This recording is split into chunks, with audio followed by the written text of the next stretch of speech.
London Drawing Rooms and Dinner Tables, read by Dave Marsland of Cardiff Theosophical Society. This piece is an extract from Episodes from an Unwritten History, written by Claude Bragdon, published in 1910. London Drawing Rooms and Dinner Tables. A highly important move made by the knightly colonel on the chessboard of the world was to Ceylon, and over a year later, as a result of this visit, to England, where he went for the purpose of laying before the Colonial Office certain grievances of the Sinhalese nation, which struck at the very root of religious neutrality, and for which no redress could be obtained in Ceylon. He was completely successful in this mission. The demands of the Buddhists, so far as they could be, were complied with. Their right to religious processions was recognised, and the birthday of Lord Buddha was proclaimed a full holiday for the Buddhists of Ceylon.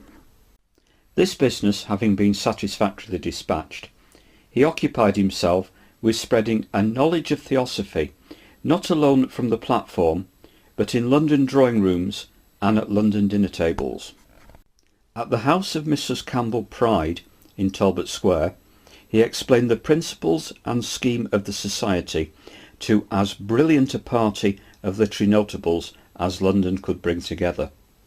His hostess has vivaciously sketched in one of her novels, Affinities, such another occasion, an afternoon reception at the house of Mrs. Arundel, in which H.P.B. played a prominent part.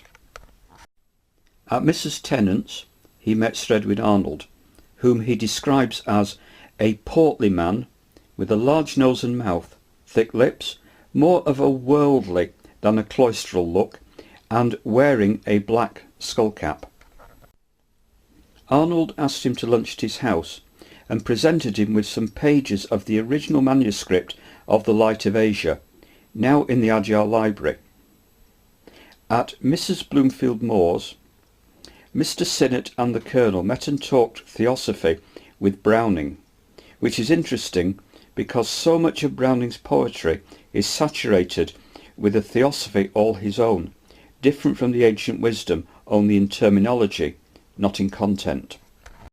The mysticism of the Eastern teachings must have powerfully appealed to Browning, just as its scientific aspect appealed to such men as Sir William Crookes, Sir Oliver Lodge and Professor Balfour Stewart, and as earlier in America, Edison had been attracted to the point of making application for membership in the society. He never joined though, Crookes did, and remains a member to this day. The Colonel's diary during the London season of 1884 fairly bristled with great names.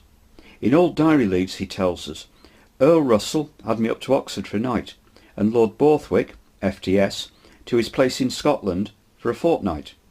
At one table I met an officer of the Queen's household and a famous general.